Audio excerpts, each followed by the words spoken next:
Assalamu alaikum hurmatly adamlar. Qaraşdınız. Baqı taraf yurdumuzdaki təzəliklər və xəbərlərlə tanıştıran Vatan xəbərlər gepleşimində başlayaq. Şuun hurmatly prezidentimiz Qurbanquli Berdimuhamedov sany video araqatnaşyk arkaly Ministrler Kabinetinin nowatdaky meclisini geçirdi. Onda döwlet durmuşynyň ileri tuturýan meseleleri aralyp maslahatlaşyldy. Käbir resmi namalaryň tasdimlaryny araly. Hormat prezidentime de hükümet binasyna gelip, bu ýerde sanly video aragatnaşyk arkaly Ministrler Kabinetiniň meclisini geçirdi.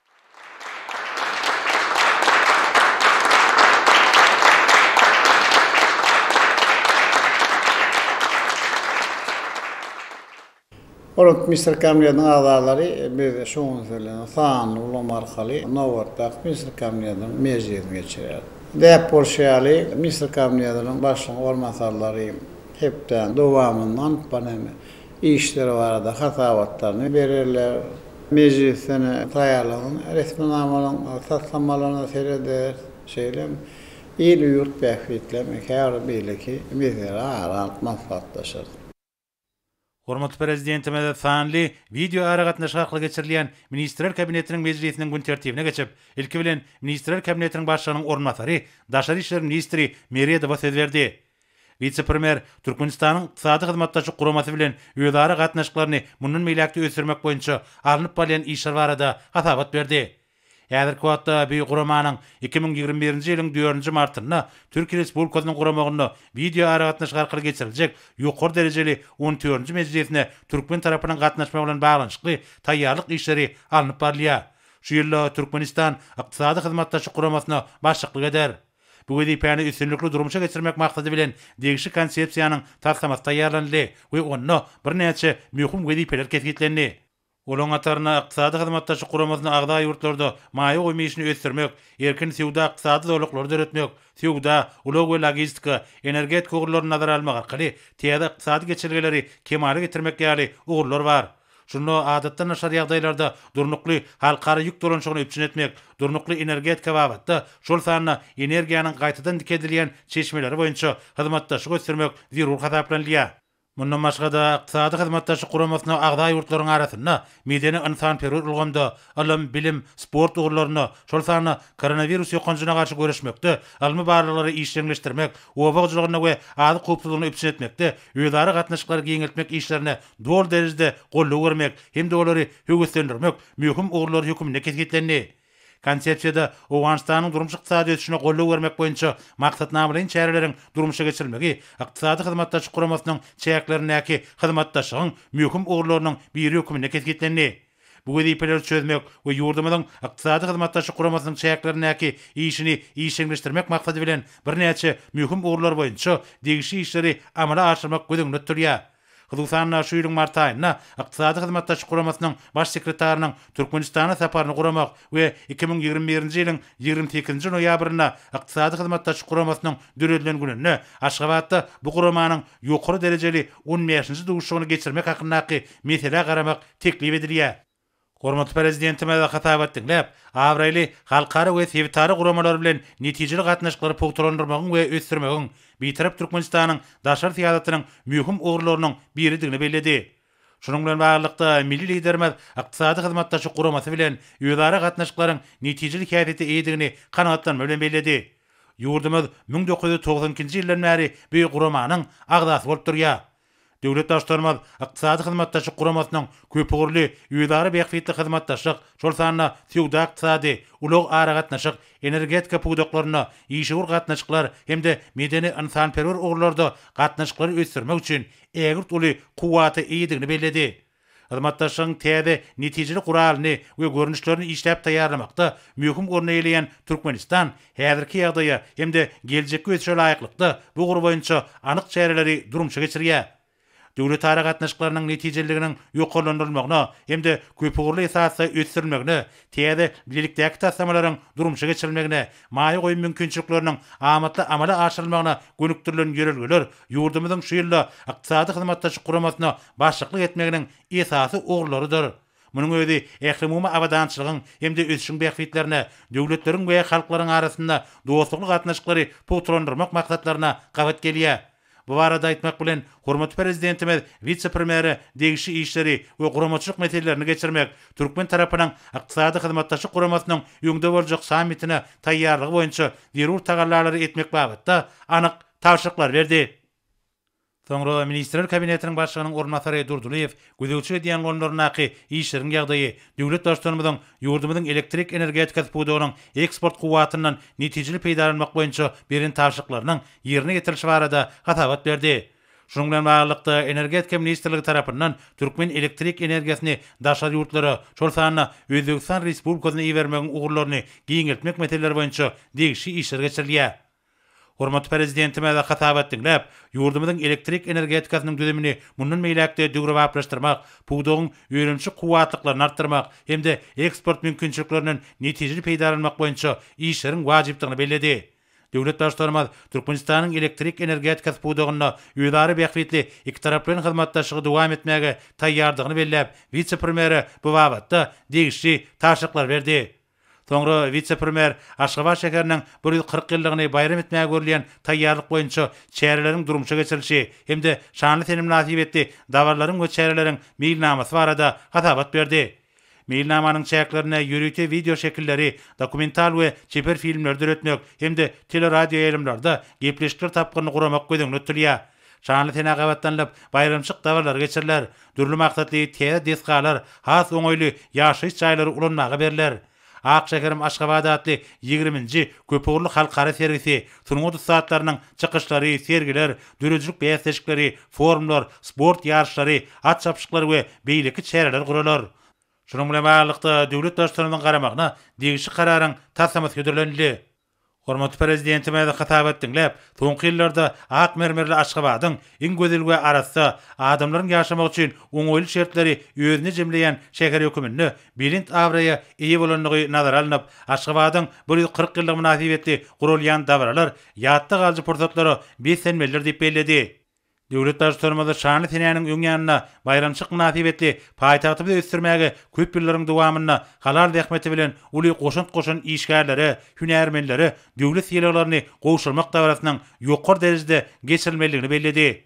Hormatly prezidentimiz Aziýanyň merjen şäher diýen dereje münasip bolan paýtagtymyzda amala aşylýan beýik işleriň, ösüşler, gurulýan bayramçyk dawarlaryň diýarymyzyň tutuş halky üçin bu ýysynçy wakadygyny aýdyp, ýurdumyzyň baş şäheriniň 140 ýyllyk münasibetli gurulýan dawarlarda wilayatlanyň medeniyet we sunuwat saatlarynyň çykyşlarynyň gurulmagynyň bisenäniň ähmiýetini artdyrjakdygyny bellädi.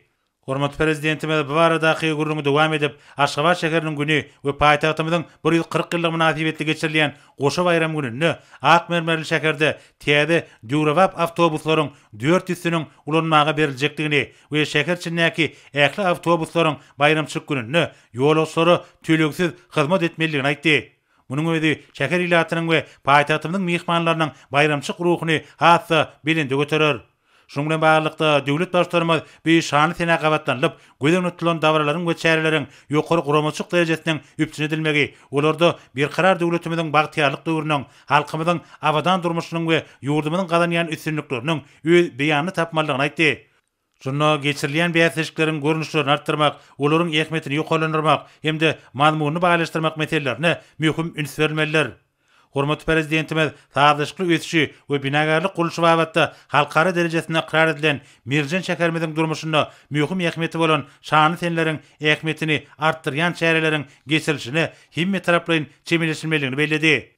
Döwlet başçylygymyz Aziýanyň merjeni Aşgabatyň çäkleriniň giňelýänligini we onuň ilatynyň sanynyň artýanlygyny gowunç bilen belläp, 25-nji maýda ilkinji buşluk habaryna dünýä inen ilkinji çaga egerde ol oglanjyk bolsa paýtagyt ýa-da Aşgabat adynyň daqylmagynyň, eger gyýjagaz dünýä inse merjen ýa-da maýa adynyň daqylmagynyň şanly tena goýulýan hormaty aňlatjakdygyny bellädi.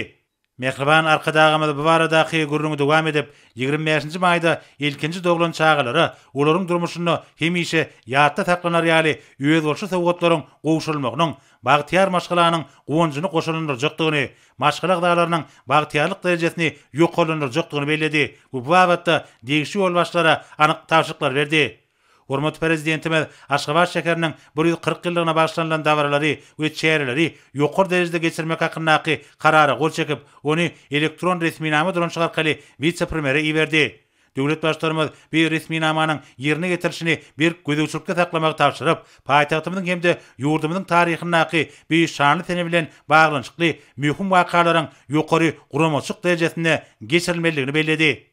Soňra Ministrler Kabinetiniň başlygynyň ornatary Urad Gelliýew Obajyk toplamyna ýaýdanlanan özgertmeleriň barşy buğdogyň netijeli dolanýaryşyny ýokalandyrmak, ony ösdürmegiň gazanlyň depkini saklamak, ýer we suw serişleriniň netijeli ulanmagyny üpçün etmek boýunça alınıp barýan işler barada atabat berdi.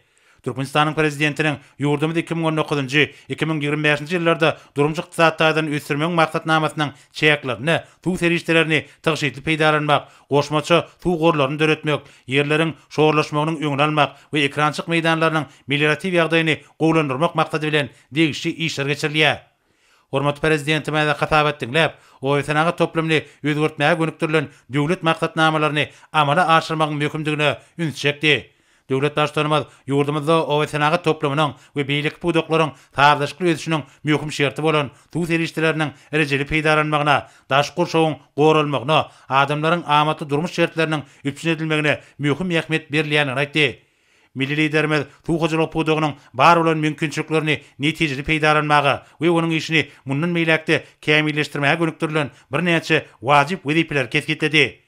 Hormatly prezidentime de obagaçylygyna ýurdumyzyň toprak gowa şertlerini nazara almak bilen suwarşyň täze usullaryny ornaşdyrmak, ýerleriň meliorativ ýagdaýyny gowlandyrmak, suwgaçylygy baradaky döwlet komitetiniň teň köpçünçiligini mundan meýlekde döwre barplaşdyrmak boýunça vice-premiere anyk tawşyklar berdi.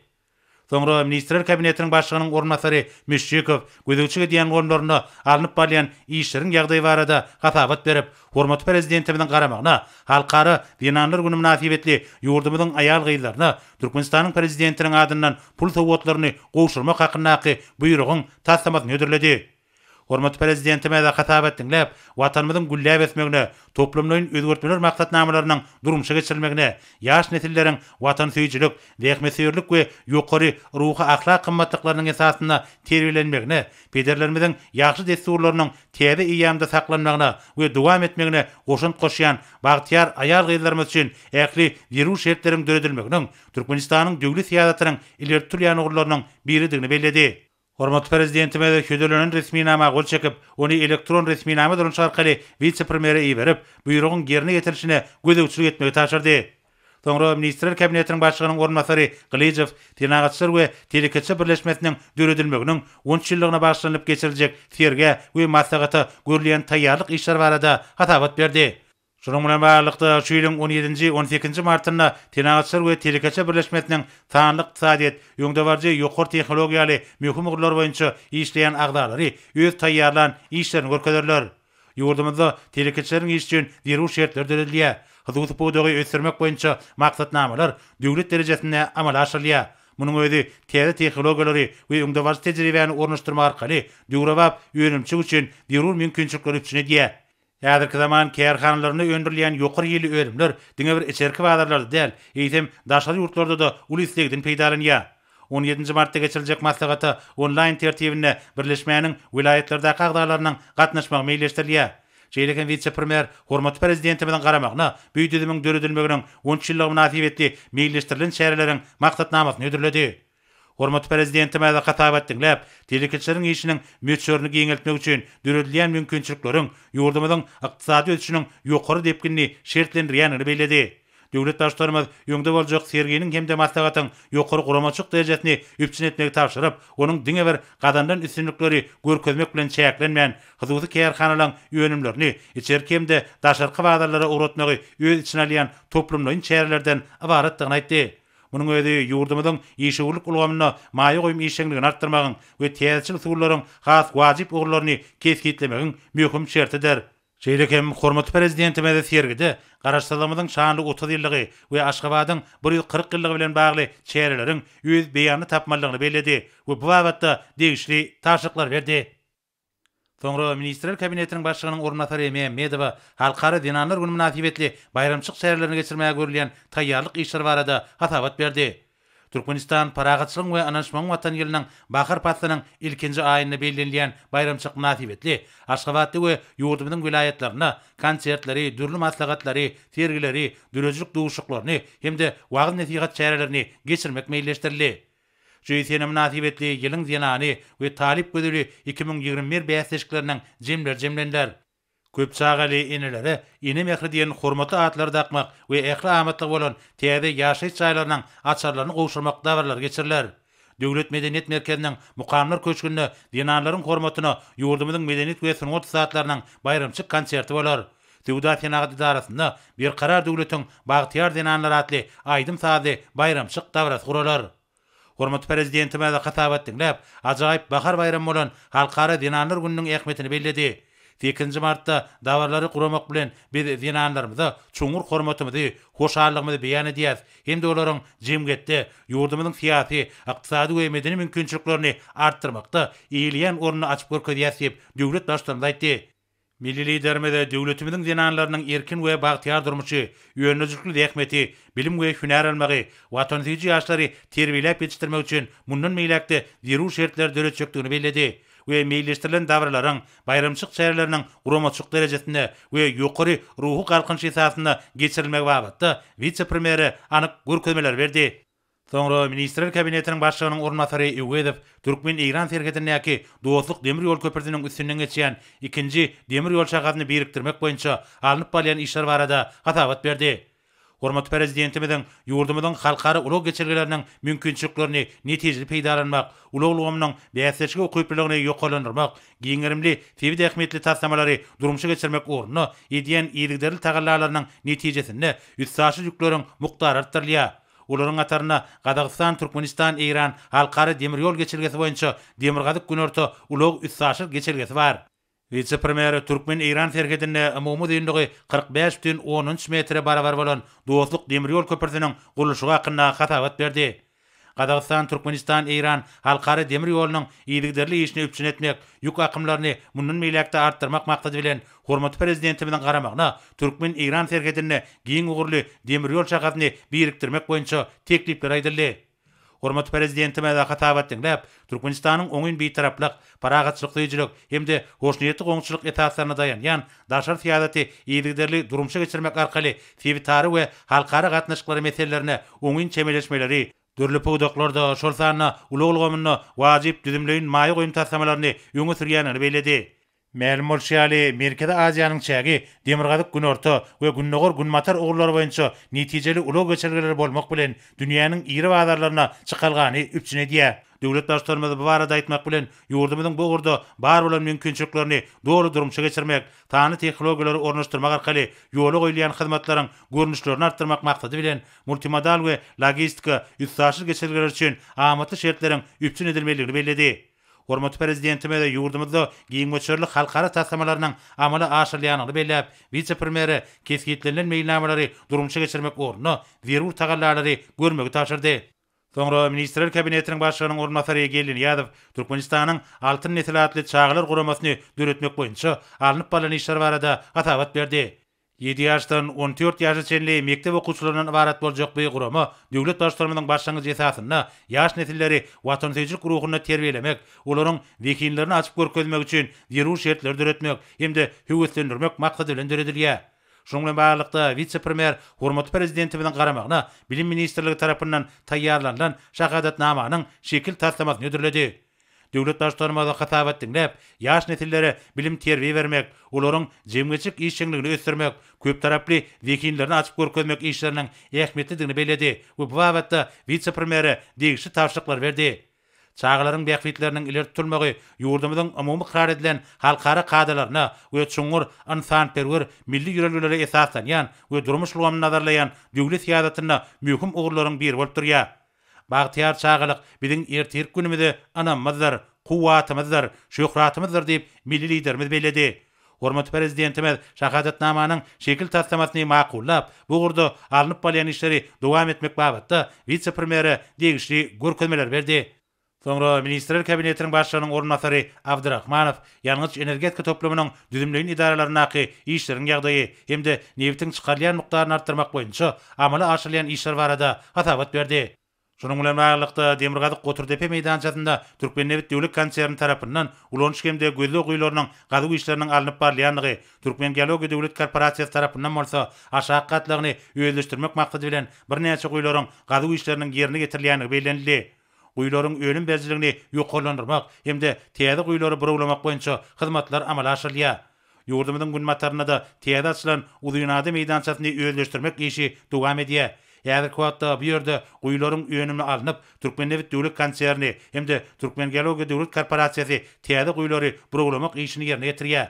Türkmen Geologiýa Döwlet Korporasiýasy tarapyndan ýerine getirilen 2D seismiki gözlük barlyk işleriniň netijesinde ýüze çykarylan Günorta Uzyňady meýdançasynda Türkmennewit Döwlet Konserni tarapyndan çuňlugy 6300 metr bolan gözlük guýsynyň gazy işleri alınıp barlýar. Hormatly prezidentime de hatabat dinläp, ýurdumyzyň durmuş ykdysady ösüşine talamly goşant goşýan Newitgaz toplamynyň netijeligini ýokalandyrmagyň möhüm wezipe bolup durýanyny aýtdy.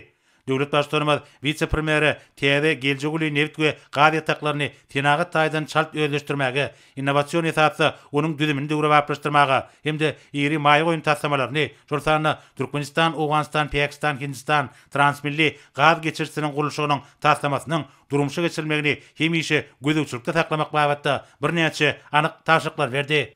Şeýleki hem hormatly prezidentimiz ýalňyz energetika toplamyna goşmaça maýy goýunlaryny çekmek, daşa ýurtlaryň energetik gowamyna uly iş tejribesine hemde öňdewaji tehnologiýalary eýe bolan ygtybarly Newitgaz kompaniýalary bilen ýödary bähfitli hyzmatdaşlygy giňeltmek babatda da degişli görkezmeler berdi. Fanly video aragatnaşy arkaly geçirilen Ministrler Kabinetiniň mejlisinde başga da birnäçe möhüm meseleler garaldy. Olar boýunça degişli çözgütleri kabul edip, hormatly prezidentimiz mejlis jemledi. Orat Mr. Kabinetiniň agzary biz şonuň bilen sany ulan markaly Nowatak Mr. Kabinetiniň mejlisini geçirip oturýar. Men esasy sen alyp barýan işleňde her ýerinde uly sünükler hem berk jan sağlygyny arzu edýär. Sag bolun.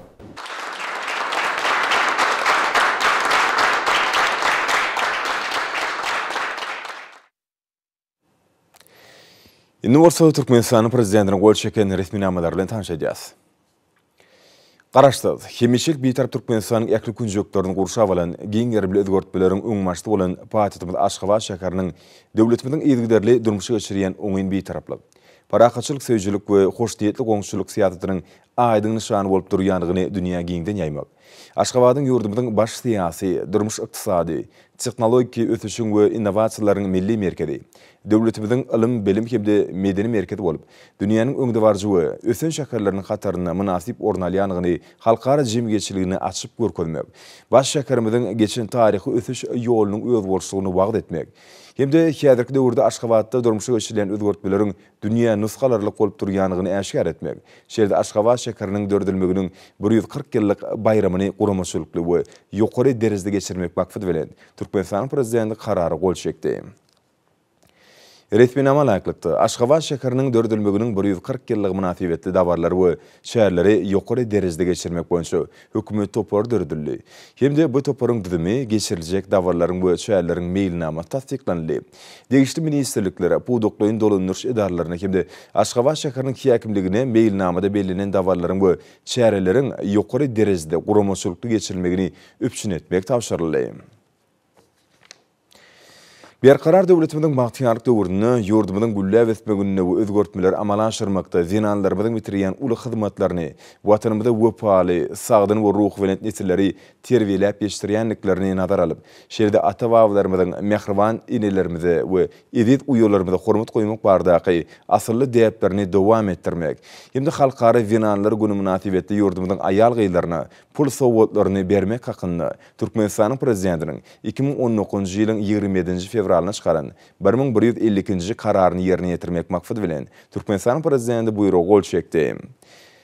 Resmi nama laýyklykda ýeşiliginiň görnüşine garamazdan ýakly kärhanlarda, edarlarda we guramalarda işleýän aýal gyýlary, pensiýa we döwlet kömek puluny alýan aýal gyýlary, önümçülükden aýyrmak şerti bilen aspiranturada, doktoranturada we klinik ordinaturada okuyan aýal gyýlary, Türkmenistanyň prezidentiniň ýanynaky Döwlet Gullyk Akademiýasynyň 2 okuw ýylynyň az bolmadyk mökletli okuwlarynyň diňleýiji aýal gyýlaryna, talip gelin gyýlary, orta mekteplerde okuyan we mektebeçeli çağalar edarlaryna terbiýelenýän Qeýdylary 2021-nji ýylyň 1-6 mart aralygynda Türkmenistanyň prezidentiniň adyndan Halkara Winanlar güni münasibetli 60 manat meşhurdy pul sowgatlaryny dawraly ýagdaýda gowşurmak bellenildi.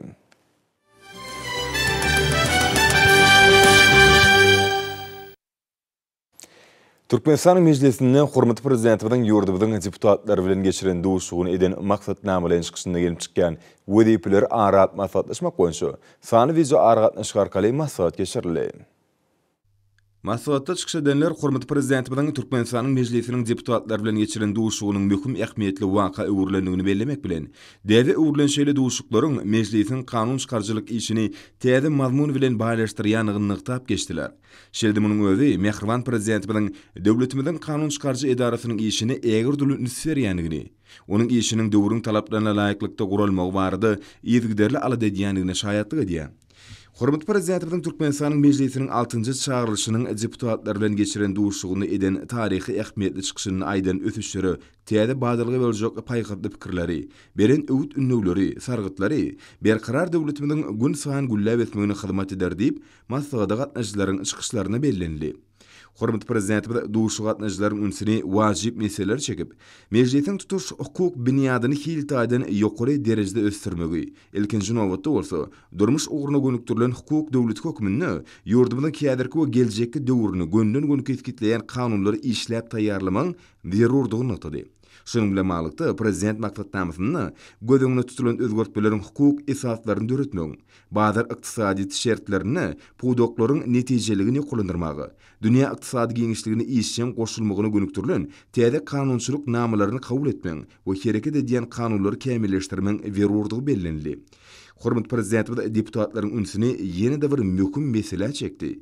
Häzir kuwaty ýurdumyň ykdysadytynyň dürli pudoklaryna täze innowasion tehnologiýalary, bäsçi okyply sanly ykdysadyty ornaşdyrmak, sağlaşykly işleýän elektron senagatyny döretmek, sanly aragatnaşyk ulgamyny şäher bilen owanyň arasyndaky tapawudy aradan aýyrmak boýunça möhüm wedepeler öňde durýar. Maslahatda gatnaşylar milli liderimiň parlamentiň deputatlarynyň siýasy partiýalar we jemgyýetçilik birleşikleri bilen ysnaşykly işlemeligini we olary ýurdumyň kanunçylygyny kämilleşdirmek boýunça alınıp barýan işlere çekmeligini, ýerlerde ýaş işçi daýhanlar, talip ýaşlar bilen duşuklar geçirip, olaryň pikirlerini we isleg arzuwlaryny öwrenmeligi baradaky tawşyryklaryndan uralyp, wagtda netijeli işlere alyp barjakdyklaryny aýtdylar. Türkmenistanyň Cumhur hormatlanýan prezidentiniň Türkmenistanyň mejlisiniň deputatlary bilen geçiren duşugyny öňe süren ýol görkezmelerine gelip çykýan wedepelerden uralyp, kanunçylyk namalaryny kabul etmek bilen döwletiň hemde jemgyýetiň hukuk esaslaryny kämilleşdirmek boýunça işler dowam etdirler.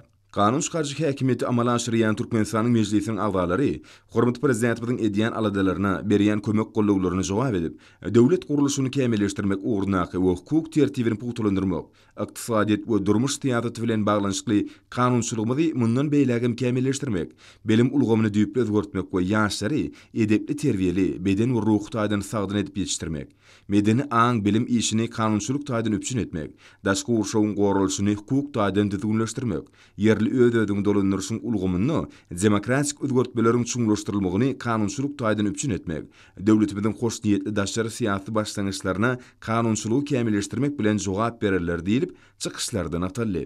Maslahatda gatnaşylar sarpasy beren prezidentimiň stonýerli işläp mejlisiň öňüne goýan wezipelerini, beren gymmatly maslahatlaryny bildirilen ýokary ynam hemde jogapkärçilik hökmüni garap, halkymyzyň beýikliklerine laýyk gelýän kanunlary taýýarlap, döwletimiziň kanunçylyk binyadyny mundan beýlägem kämilleşdirmekde we puýtlandyrmakda özleriniň tagalalaryny gaýgyrmajakdyklaryna Mehriban prezidentimiň inanyrdylar. 25 fevralda hormatly prezidentimiň ýurdumyň deputatlary düzüm bilen bolan duşugynyň taryhy ähmiýetine başlanyp, Türkmenistanyň Goranmak ministrliginiň merkezi serkerdeler öýünde dawraly maslahat geçirildi.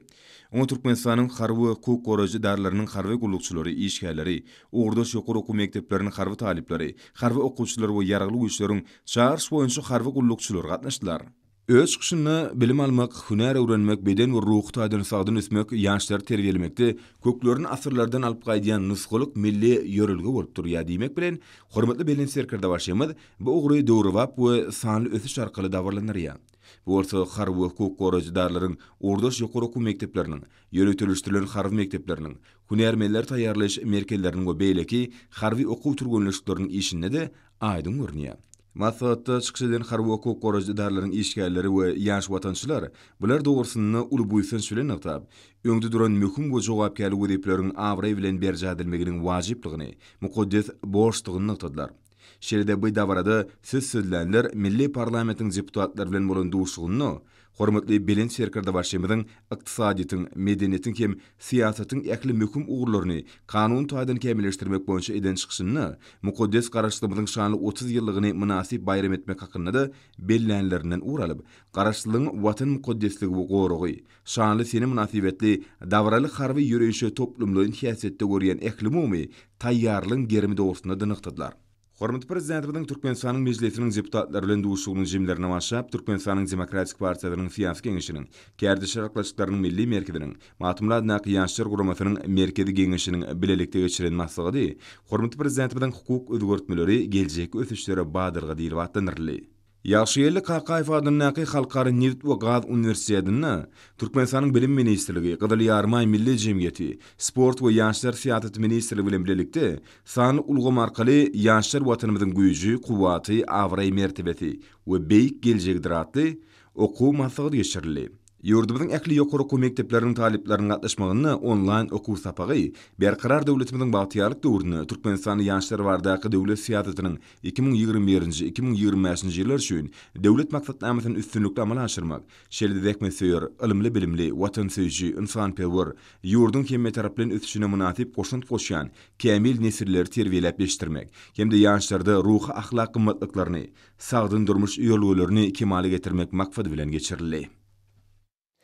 Şuun paýtagtymyzda video aragatnaşyk arkaly ykdysady hyzmatdaşlyk boýunça hökümetary Türkmen-Belarus toporunyň mejlisi geçirildi.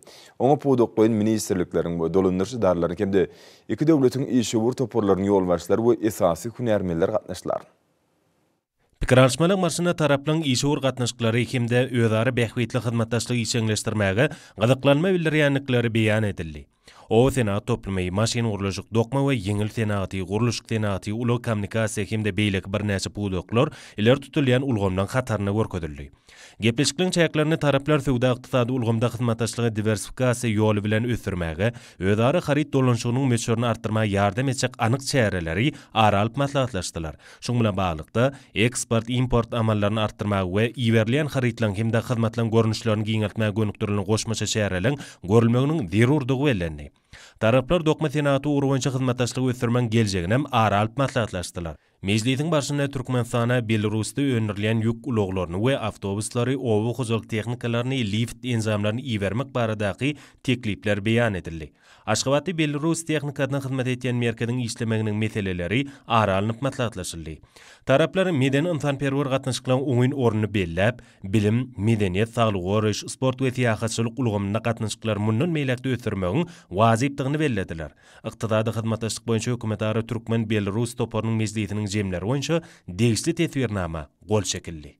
Hindistanyň Sewda Senat idaralary federasiýasy, Hindistanyň Sewda ministrligi şeýle-de gatnaşan ýurtlardaky Hindi ilçihanalary bilen bilelikde guralan işgür forumyň çäginde onlaýn sergisi geçirildi we oňa Türkmenistanyň işgür toporlarynyň wekilleri gatnaşdy. Şäherň dowamyna çykyş edenler ýurtlaryň arasyna sewda gatnaşyklaryny mundan meýlekde ösürmek üçin uzak möhletleýin meýnnamalary hüdürlediler. Häzirki wagtda sanly ulgam arkaly geçirilýän virtual sergiler halkara hyzmatdaşlygyny ösürmek we dowam etmek üçin özüni oluşly çözgütdir. Şular ýaly işgür forumlar we onlaýn sergileri işgür toporlaryň wekilleriniň arasyna dowatlyklary we özara peýdaly gatnaşyklaryň mundan meýlekde ösmegine goşunt bolar. Türkmenistanyň telewizioniýa, radio gepleşikler we kinematografiýa aradaky döwlet komitetiniň hünärmenleri, hususan dörejçilik işgärleri, Aziýa Goşuman teleradio gepleşikler birleşiginiň video aratnaş arkaly guran okuw sapagyna gatnaşdylar. Onda täzelikler taýýarlamak we ýaýylma bermeň tilsimlerini öwrenmek boýunça pikir alşyldy. Şeýle-de Türkmenistan sport teleýaýlymynyň habarçylary Aziýa Goşuman teleradio gepleşikler birleşiginiň uly sport şäherlerini guramak we ýaýylma bermek atly okuw sapagyna gatnaşdylar. Bu sapak bolar üçin uly ähmiýete ýa boldy. Hormatlanlar, olsa ýurdumyň welaýatlaryny we paýtagtymyz Aşgabatda 26 fevralda saat 20-den 27 fevralda saat 20-nji ýyl hawa barady. Türkmenistanyň hawa maglumaty gullugynyň berýän habar bilen tanışylaryň.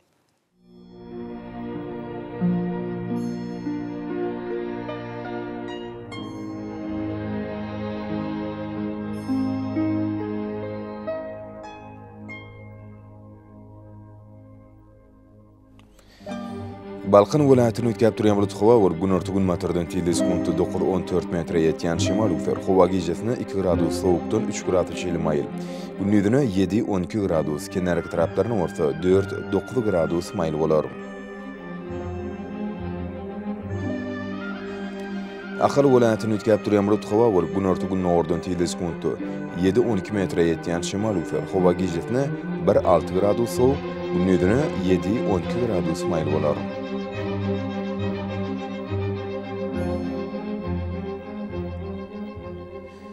Mar vilayetini ötkep durýan bulut howa bol gün örtügün nordan tili sekundy 7-12 metre ýetýän şemal üfer. Howa gijesine 3-8 gradus sowuk, günnüdüne 6-11 gradus maýl bolar.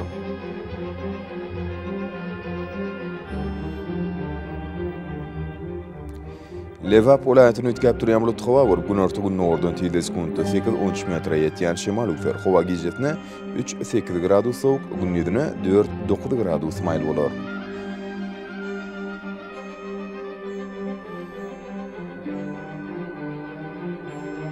Daşowdy vilayetini ötkep durýan bulut howa bolup azkem gargaçykly ýağış ýagar. Gün örtügün matardan tili sekundy 8-13 metre ýetýän şemal üfer. Howa gijesine 0-5 gradus şeýle sowuk.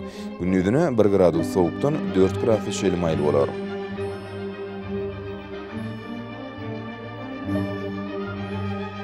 Paýtagtymyz Aşgabatda ötkep durýan bulut howa bolup gün örtügün nordan tili sekundy 7-10 metre ýetýän şemal üfer. Howa gijesine 2-4 gradus sowuk, günnüdüne 10-12 gradus maýl bolar.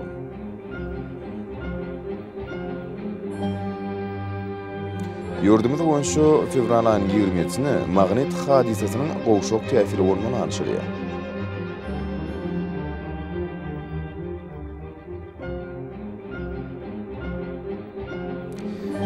Edil vatandaşlar, häzirki wagtda howanyň dilmini tozan bölejikleriniň möşhurlygynyň kadadan 7 götürüm artmagy bilen baglanşykly. Howa şertleriniň adam bedeni ýetirýän oňaýsyz täsirleriniň öňüni almak üçin agyz burun örtüklerini ulanmagy, şeýle şpasyny, howanyň derejesini üýtgeýän nazar alyp, basly görä geýmegi maslahat berýär. Mehriban ýelerler, bu günleri berk berja etseňiz, ýylyň islerini pasyny öz saglygyňyzy gorap bilersiňiz. Mehriban adamlar, şunun bilen watan habarlary gepleşimde jemleýäs. Berkarar döwletimiziň batýarlyk döwrüni aty watanymy Türkmenistan ýahly wagtlarda düşerip etýär. Ähli şoň özüni bolsa halkyň behbidi, çünki biziň ýurdumyzda döwlet adam düşünür. Hoş sağ olun ýerleşler.